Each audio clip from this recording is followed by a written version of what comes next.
آج سے ٹھیک 12 سال پہلے کی بات ہے، جب سورج ڈھل رہا تھا اور بستی پر شام کے سائے گہرے ہو رہے تھے۔ تب میرے دروازے پر ایک اجنبی شخص نے دستک دی۔ اس کے کپڑے مٹی سے بھرے ہوئے تھے اور چہرے سے شدید تھکن اور خوف جھلک رہا تھا۔ اس نے ایک بھاری لوہے کا صندوق میرے پاس رکھا اور لرزتی ہوئی آواز میں کہنے لگا، کاشف بھائی، یہ میری زندگی بھر کی کمائی اور ایک قیمتی امانت ہے۔ اسے چند دنوں کے لیے اپنے پاس رکھ لیں، میں جلد واپس آ کر اسے لے جاؤں گا۔ اس کی آنکھوں میں ایسی بے بسی تھی کہ میں انکار نہیں کر سکا، اور وہ وزنی صندوق اپنے گھر کے ایک اندھیرے کونے میں رکھ دیا تھا۔ مجھے اندازہ نہیں تھا کہ یہ ایک رات کی بات نہیں بلکہ برسوں پر محیط ایک کٹھن امتحان کا آغاز ہے۔ وقت گزرتا گیا، دن ہفتوں میں اور ہفتے دن مہینوں میں بدلتے گئے، لیکن وہ مسافر کبھی لوٹ کر نہیں آیا۔ اس دوران میرے حالات نے ایسی پلٹی کھائی کہ میرا ہنستا بستا گھر اجڑنے لگا، کاروبار ٹھپ ہو گیا اور نوبت یہاں تک آ پہنچی کہ گھر کا سامان بیچ کر ہم میاں بیوی 2 وقت کی روٹی کو ترسنے لگے۔ جیسے جیسے غربت نے میرے گھر میں ڈیرے ڈالے، میری بیوی سائرہ کے صبر کا پیمانہ بھی لبریز ہونے لگا۔ وہ اکثر اس صندوق کو دیکھتی اور حسرت سے کہتی کہ آخر ہم کب تک ایک اجنبی کی چیز کی پہرے داری کرتے رہیں گے۔ وہ غصے اور بھوک کی شدت میں مجھ سے الجھ پڑتی کہ دیکھو ہماری کیا حالت ہو گئی ہے۔ ہمارے پاس تن ڈھانپنے کو کپڑا نہیں ہے، پیٹ بھرنے کو لقمہ نہیں ہے، اور تم اس خزانے کو سینت کر بیٹھے ہو۔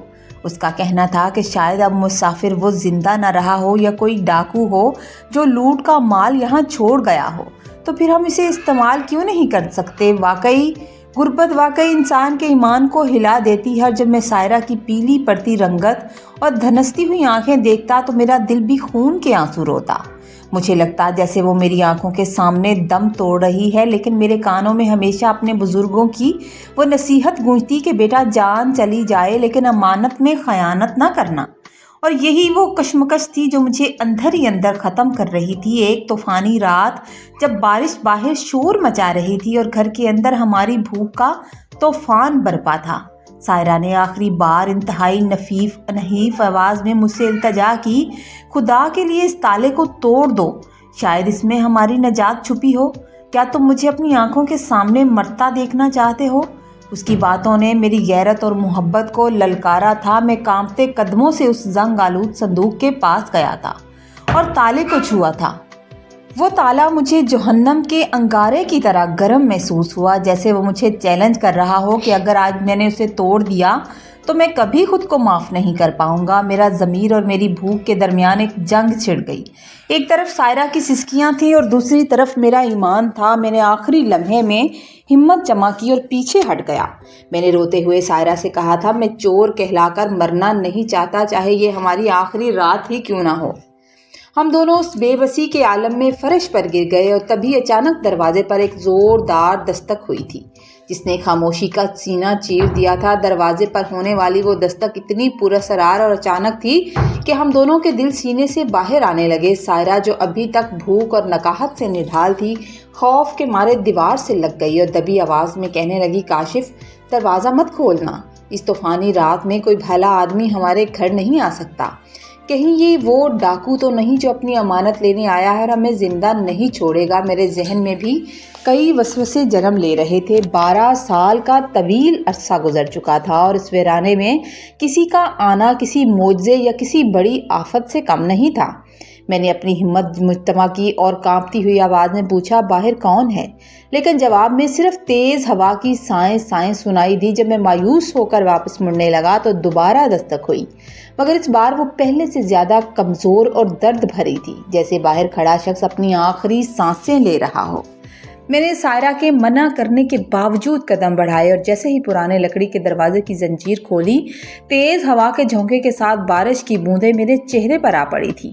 سامنے بجلی کی چمک میں ایک سایہ نظر آیا۔ وہ کوئی تندرست مسافر نہیں تھا بلکہ ایک انتہائی بوڑھا، جھکا ہوا اور پھٹے پرانے کپڑوں میں ملبوس شخص تھا جس کے بال سفید ہو چکے تھے اور وہ سردی سے بری طرح تھرتھرا رہا تھا۔ اسے دیکھ کر کوئی نہیں کہہ سکتا تھا کہ یہ وہی شخص ہے جو برسوں پہلے ایک پروکار انداز میں یہاں آیا تھا۔